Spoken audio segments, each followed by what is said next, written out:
In DC, for DC. DC Radio, 96.3 HD4 and DCRadio.gov.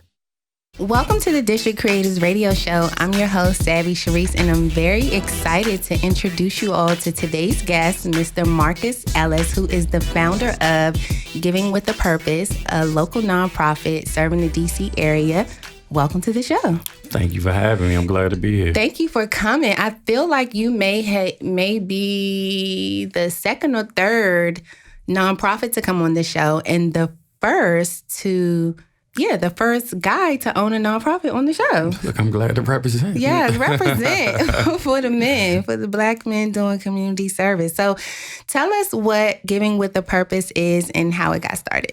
All right. Well, Giving with a Purpose is an organization that's founded because of a simple belief, and that's that it's our assignment to give back, right? Like, I really feel like that that's how we pay our rent here on earth. That's something that Muhammad Ali once quoted a long time ago. And so really wanted to try to put together an organization that could do just that in a very specific way. And not just give back, but also give others an opportunity, kind of create a stream off of that river for folks to be able to join in. And if they have a passion for giving, maybe they don't want to start their own organization, but, here's an opportunity for you to join something and that can help out a lot of people.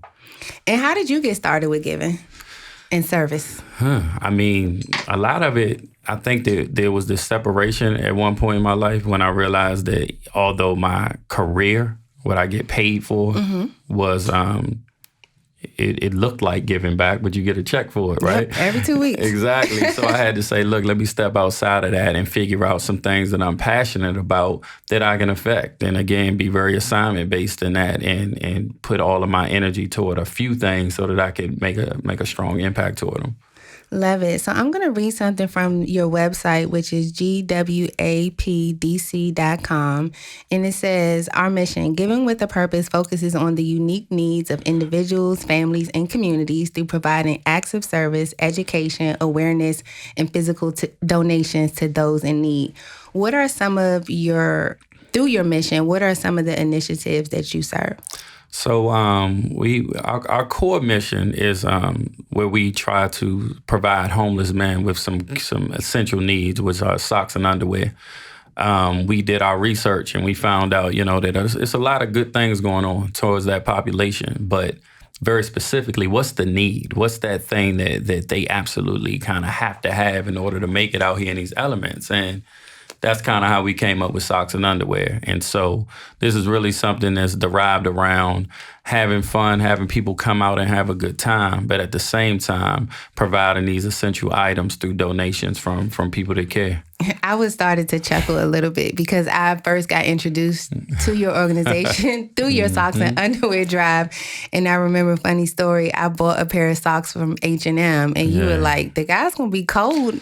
Yeah. And I wasn't even thinking about purchasing thick socks. So what you also do in providing service, but you provide education for individuals who don't know what the needs of a homeless individual is. You know what I mean? That was really eye-opening for me because I'm like, dang, you right. They was kind of thin. They was cute, though. I mean, they was going to be fresh. They was definitely going to be fresh outside. But you know what I mean? Like, I think that's a part of it. When you think of, because we have them. We have underwear and socks in our drawers.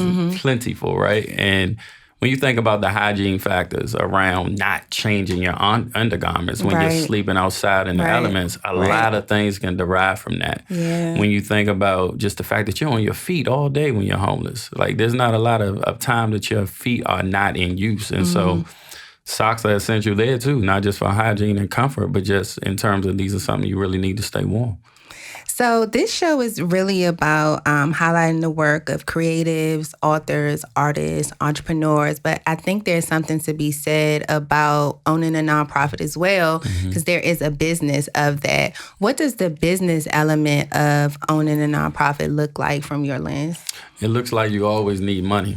How do you get the money too? Yeah, I think that again, it's one of those situations where it's kind of levels to it. There are people who their nonprofits, their organization, that's their full-time job, right? And they needed to survive. They needed to put food on the table and things of that nature. I'm blessed in the sense that this isn't what I do for a living. It is giving back for me, paying for it. And so, I mean, what it really looks like is any other business situation that you go into. Do you have your paperwork in order? Have you, no different than applying for a loan. Passion isn't going to get you the money. Do you have your credit and all your different things in place that you need in order to get the support you need and be able to ask for them? And then you also need people to just believe in what you're doing and believe in you. So you have an annual event. It's a socks and underwear drive, but it's also a really good time. People come out. You have it at different venues. I know you had it like on MLK. You've had it on H Street. I believe you're going to be having it at Ivy City Smokehouse. So there's a level of creativity to your business in terms of you outlining the details of what your events are going to look like. How does it feel for you to be able to have a creative outlet in that space where you can merge like your social life with service? Yeah, that's a great question. I think that was key for me. It is what it is. I love to have fun. And I know a lot of people that love to have fun. So the thought behind that was, giving with a purpose is the organization. How can you party with a purpose, right? Yeah. How can we come out and have our drinks and have our live DJs and good food and really enjoy ourselves? And the only admission to get into this atmosphere are the donations of socks and underwear. Yeah, and so I think that, that's kind of been a vision, and not just the party, but the giveaways and letting people know that they appreciate it when they get there. One of the things we're introducing, for example, is a Giving with a Purpose Community Service Award. So that, I like that. Yeah, I'm going to come up with a little catchy name for it. It won't be exactly that, but at the end of the day, letting our supporters know that we see them at this event as well. So that's a huge part of it. That's dope. Yeah. I love that. One of my favorite things to talk about on the show, I say this week after week, is the connection between our creativity and our mental health. I've done a lot of research just on mental health in general and things that we can do to improve our mental health. And one of the things that research has shown is that if we have a creative outlet, then it'll boost our mental health in a positive way. Have you found that you have seen changes or impacts in your mental health from being able to utilize your creativity through your nonprofit? Yeah, I absolutely can agree with that. I think that in general, a lot of us have pretty tough day-to-day jobs, and you need a break from that. And Giving with a Purpose, Guap DC has really been that outlet for me in terms of, one, being able to step out of, I'm a government employee, as you know, being able to step outside of that lens and step outside of that framework, and this is mine. I own this, and I can be creative in this space. But additionally, just having an outlet where you can, again, see your impact through your work. But again, it's your work. This is your baby, and it allows you to break the rules, make the rules, and figure it out. I love to when you have a creative project or passion that's outside of your day-to-day work, then where you serve a different population, or you're just doing something completely different than what you're doing, from 9 to 5. I also love to talk about balancing your passion and your paycheck. We talk about that a lot on the show too. A lot of other guests have been, side hustlers, entrepreneurs that have business on the side outside of their full-time job. And it's really cool to be able to have both, look forward to what you're doing with your event, but also to be able to manage the things in your day-to-day job. So shout out to you for having that and for being able to do that for the city. So let me ask you about social media and the impact of social media on your business endeavors. Although you're a nonprofit, that's still very much business. And how does social media impact your operations of your business? I'm really at a stage or a point where you kind of realize you can't really do this work without it. And it's not something I necessarily like, to be quite honest with you.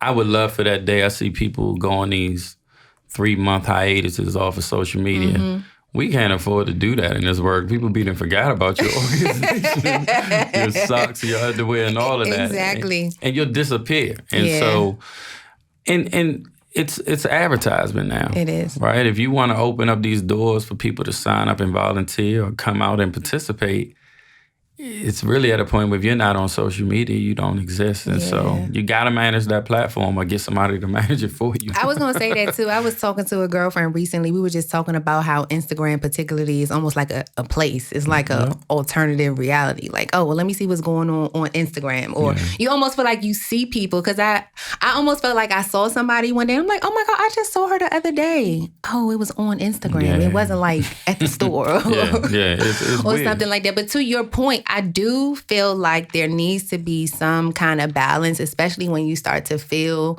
like it's becoming a bit much. Like, how do you manage? So some other guests have talked about different platforms that they use to kind of schedule and program. That doesn't really help with engagement because you can't really schedule a response if someone's commenting and saying, you know, this is a dope thing you got going on. But at the very least, at least it still keeps the content going when you know, decide that you want to take a hiatus from social media.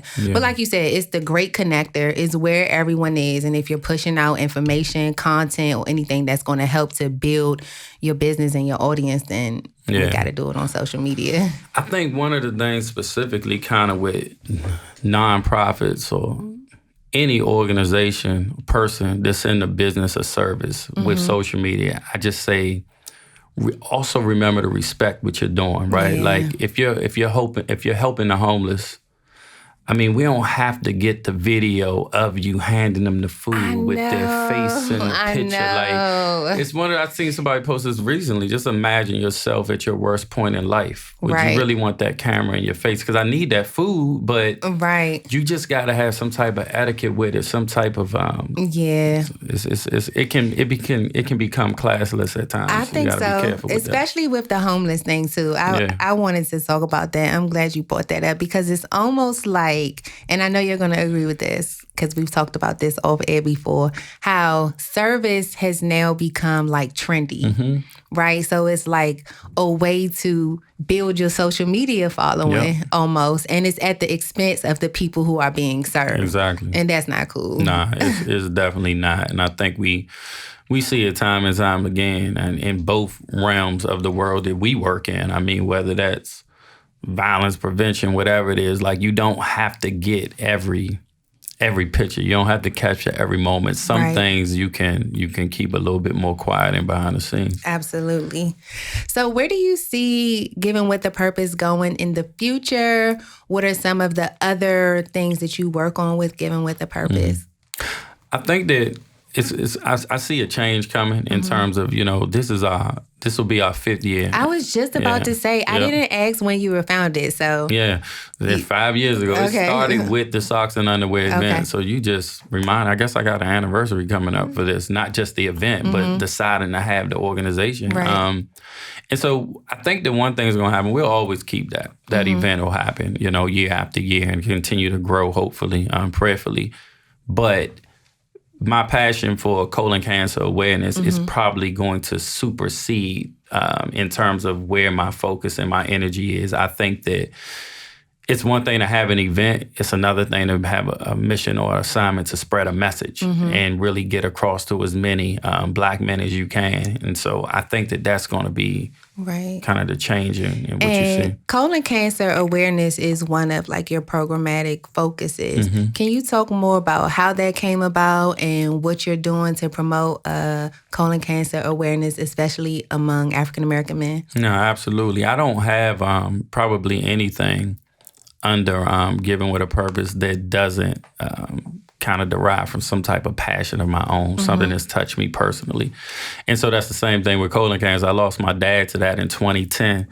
And, you know, at that point, you had a decision to make. You could, you know, you're absolutely going to grieve the loss of your dad, but you also have an opportunity to do something with that anger, to do something with that hurt. And so what I decided to do is spread this message about this awful disease and let people know about some of the preventive factors that exist and some of the things that you can do to live a healthier life that can hopefully have you not be a person who is a victim of this disease. But even for the younger generations to be able to speak to your dad or your uncle and be, you know, more abreast of what this looks like, unlike I was, you know, and really get that word out. So that's something that I think is going to really, it sounds like it is a business. It's going to take off for me in 2020. That's big. And also, you know, just thinking about it myself, I've worked in social services for many years.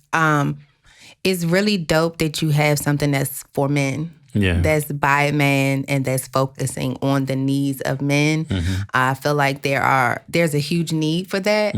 And that's really dope that you're doing that, especially for something like colon cancer that has been shown to impact men at a higher rate than it does with women. Yeah, you're absolutely right. I mean, it affects Black men more than any population. And the thing about it, Cherise, is it's the same thing, right? We could give out coats, we could give out earmuffs, we can give out all these things. We're focused on socks and underwear. We could absolutely work to spread this message to women, to Latinos. Like we are focused with that on Black men. And I think if you start to spread yourself too thin, you're really not going to be able to make the impact you're looking to make. Yeah, and then also it's like if there's a need to serve a population, like focus on that population, especially when you represent the population that you're serving a need for and that you're getting the message out to. Yeah. So that's really dope. Question. What does the saying collaboration over competition mean to you? Collaboration over competition. I think that I look at that in terms of who are you really trying to, and for me, this is about help, right? Who are you really trying to help? And is competing against me going to benefit the population you're trying to serve, right? Like, I think that numbers speak, and we do more when we come together in numbers versus, a competitive Now, I'm competitive. I was just about to say, this is going to be interesting from a sports guy. That's the thing. And so this is only in the realm of giving, you know what I'm saying? But yeah, you're talking to a dude that really literally has "I will not lose" tattooed on my chest. So this is who I am. Like, I don't really know another way around that. But when it comes to serving, it's no room for it. You know what I mean? There's no room for it in that particular atmosphere. Definitely. Now, if we're going after the same position, we're talking about something else. Challenge. So, you also know this, that I love to talk about self-care, like one of my favorite things to do. And I love having conversations about it. I especially love having conversations with men about it because I found through this show and just asking this question that a lot of men do have self-care practices that they're utilizing on a day-to-day or, weekly basis. So for you, being a public servant and then also having an organization that serves, you are giving of yourself with the purpose. See what I did there? You're giving of yourself a lot. So you can often find yourself depleted when you're giving like that, and you have family that you're giving to. So what do you do to replenish yourself, and how do you practice self-care so that you are able to continue to give in the way you do? Yeah, I definitely have a fairly routine workout practice in terms of making sure, I get my cardio in and my weightlifting in. But to be honest with you, when I do that, I'm not always thinking about self-care. I'm thinking about the next trip to the beach, you know what I mean? And making sure that I'm not out there looking crazy or nothing like that. But wait a minute. Hold on. That's so petty. I'm just being honest. I get highly motivated when it's time for a trip to come around. Well, at least it serves as a self-care practice. It's a 2-for-1. There you go. But it also it leads into what I truly see as a self-care practice. And I know that we have this in common, and it's travel. Yeah. I think that when you pour kind of your heart and soul into really, most of my foundation is the District of Columbia. The only way to get a reprieve from that is to leave DC and travel and see other parts of the world where can't nobody contact me. Yeah. And I think I have to get better with my daily, like my day-to-day practices. Yeah. And you have been a help with that. But in general, it's getting away, and I get away. I'm glad to hear you say that. I was recently having a conversation with, she's actually a therapist, but we weren't having a therapy conversation. I just have the benefit of having friends who are therapists. Yeah. But we were just chatting, talking about things, and I was saying the same thing that you said. I said, I feel like sometimes in order for me to truly practice self-care that I need to get away. And she was like, well, it sounds like you need to escape your life in order to enjoy it. And I was like, ooh. Yeah, that's tough. Ooh. Yeah, well. And I was like, I see it. I think that I have an active social life. I think I do a fair job. And like, I don't know if I want to consider self-care the fact that I go out to bars on weekends or go out to eat socially. You know what I mean? Whatever that looks like. It definitely re-energizes me to go into Monday. So that's self-care for sure. Yeah. It made me take a different look at the way that I characterize my self-care practices that I do on a daily basis. Because, to be honest, after the day I had today, I would love to like leave here and go to Bahamas, but I'm not, right. So I have to figure out it's going to look like a bubble bath when I get home. What does that look like? So it is good. We have that in common to be able to go away, but I'm really interested in talking more about those small little things that we can do, whether it's like riding in silence for a little bit or, having prayer, or like you said, going out to happy hour with the homies and having a good laugh and being able to just let go of what happened in a particular day. Yeah, I agree with that. I think that, I do the little things, and again, some of this, I'll play the jazz music in my office or just something relaxing just to kind of calm the situation down. But I'm definitely one that needs to invest more in the day-to-day practices. Got it. What do you see happening with your organization as more individuals, specifically in the city? So DC is a very service-based city. It's a lot of services. It's a lot of organizations providing services, but there are also a lot of changes going on in the city. How do you see yourself and your agency or organization, should I say, evolving as the city evolves?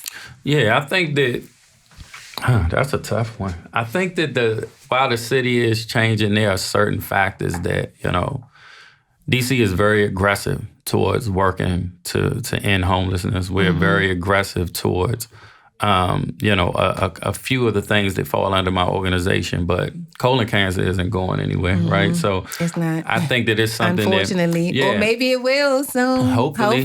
We can keep working. But I think the key to my success within this organization is going to be to spread my voice outside of DC and to really get to other populations and other cities and other states and really start educating them as well. I think I've limited myself fairly, but I think I need to do a better job with that. I can see that, especially with colon cancer. I mean, homelessness is obviously a national issue, but when you're talking about serving homelessness in DC, it's very localized. But with the colon cancer, definitely there's a national platform and stage waiting for you. So I'm excited to hear about you doing that and looking forward to see what that expansion brings for you and the success of your organization. Appreciate that. I think that, another huge thing, and you touched on this earlier, that service is service, business is business. And so I think that how do I say this? You don't want to allow people, I guess, to take advantage of your heart. So we can use colon cancer for an example. My pastor, Keith Battle, was one of the guys that broke, and his friend, he broke it down to me in terms of, so if I'm going to present on colon cancer, what I had to do, I had to get my speaking points together. Probably had the time away from my family. Had to commute there and back. Then I had to really touch on a subject that's emotional for me. Right.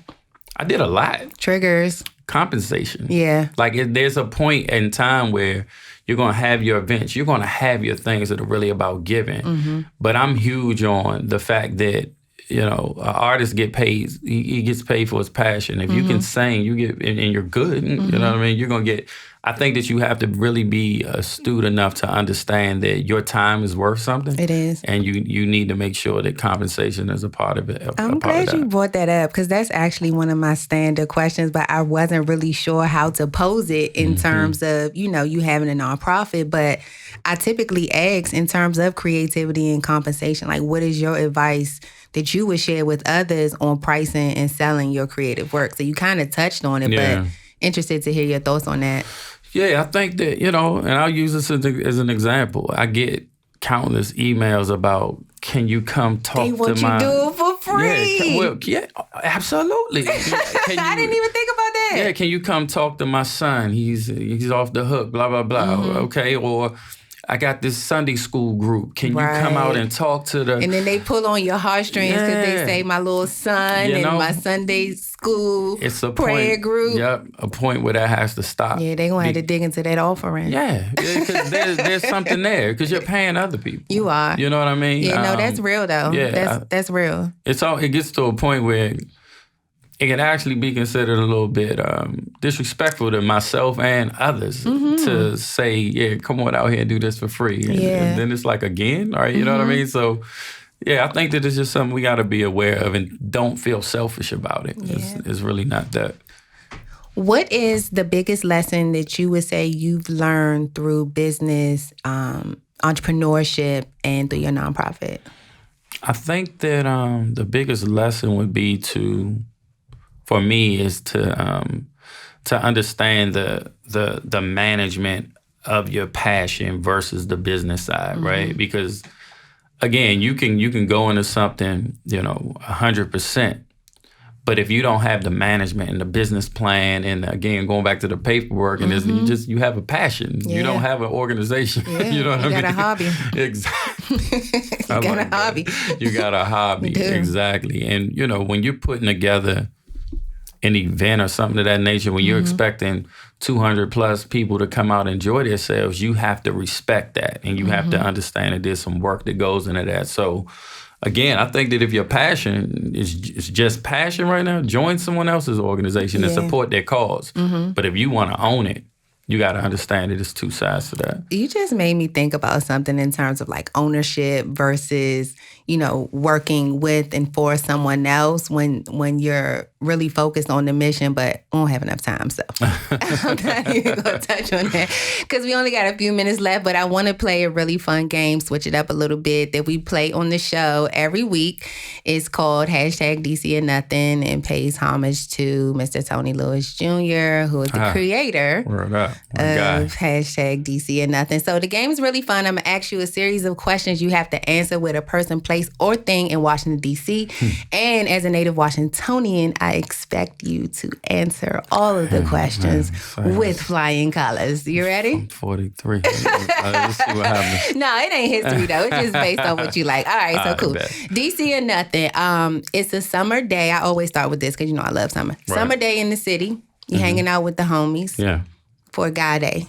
Where y'all going? What y'all going to do? God day. Yeah, God day out in the city. This summer. Is current time. Yeah. Not what I would have done when I would have went to Haynes Point back in the day. That's dead. Nope. Okay, let's see. But Haynes Point is cool. Oh, yeah, it was free, too. All right, hanging out in the city. I'm going to I really am fond of Ozio's rooftop situation. Yeah, so nice. I could definitely see Ozio's on that menu and maybe a touch of barcode or something like that. Like, yeah. I like, especially if Kitchen Craze on the brunch. Yeah, I'm in there. You can't miss that, right? Yeah, I think that's a good Saturday. All right, so we're gonna switch it up. It's date night.